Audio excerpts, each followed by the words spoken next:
Hello, നമ്മൾ ഇന്ന് പുതിയൊരു ബുക്കിൻ്റെ റിവ്യൂ ആയിട്ടാണ് വന്നേക്കുന്നത്. അപ്പോൾ നമുക്ക് വീഡിയോയിലേക്ക് പോവാം. ഇന്നത്തെ നമ്മുടെ വീഡിയോ അഖിൽ പി ധർമ്മജൻ എഴുതിയ ഓജോ ബോർഡ് എന്ന ബുക്കിനെ കുറിച്ചിട്ടാണ്. അഖിൽ പി ധർമ്മജനെ എല്ലാവർക്കും അറിയായിരിക്കും. ഹിറ്റ് നോവലായ റാം കെയർ ഓഫ് ആനന്ദിയുടെ റൈറ്ററാണ്. അദ്ദേഹത്തിൻ്റെ ഫസ്റ്റ് നോവലാണ് ഓജോ ബോർഡ്. ബുക്കിനെ കുറിച്ചിട്ട് പറയുകയാണെങ്കിൽ ഇത് പേരിൽ നിന്ന് തന്നെ നമുക്ക് മനസ്സിലാവും ഇതൊരു ഹൊറർ നോവലാണ്. ഹൊറർ നോവൽസൊക്കെ വായിക്കാൻ ഇഷ്ടപ്പെടുന്നവർക്ക് ചൂസ് ചെയ്യാൻ പറ്റിയൊരു ബുക്കാണ് ഓജോ ബോർഡ്. പ്രേതങ്ങളെക്കുറിച്ചുള്ള ഗവേഷണത്തിനായി കാനഡയിൽ നിന്നും കേരളത്തിലെത്തിയ മാധ്യമപ്രവർത്തകനായ അലക്സ് വാടകയ്ക്കെടുത്ത വീടിനെ ചുറ്റിപ്പറ്റിയാണ് ഈ കഥ മുന്നോട്ട് പോകുന്നത്. ദുർമരണങ്ങളുടെ ഇരുണ്ട ഭൂതകാലമുള്ള ആ വാടക വീട്ടിൽ കാലങ്ങൾക്കിപ്പുറവും അവശേഷിക്കുന്ന ചോദ്യങ്ങൾക്ക് ഉത്തരം കണ്ടെത്താൻ അലക്സും കൂട്ടുകാരും ഓജോ ബോർഡിൻ്റെ സഹായം തേടുന്നു.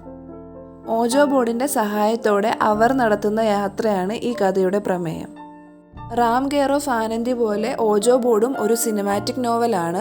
റാം കെയർ ഓഫ് ആനന്ദിയുടെ റിവ്യൂ ഓൾറെഡി നമ്മുടെ ചാനലിൽ അപ്ലോഡ് ചെയ്തിട്ടുണ്ട്. കണ്ടിട്ടില്ലാത്തവർ കണ്ടു നോക്കൂ.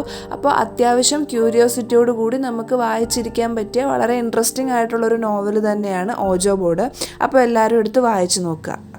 ഇഷ്ടപ്പെട്ടെങ്കിൽ അഭിപ്രായം പറയുക, ലൈക്ക് ചെയ്യുക, ഷെയർ ചെയ്യുക, സബ്സ്ക്രൈബ് ചെയ്യുക. നമുക്ക് മറ്റൊരു ദിവസം മറ്റൊരു വീഡിയോ ആയിട്ട് കാണാം. ബൈ. Thanks for watching.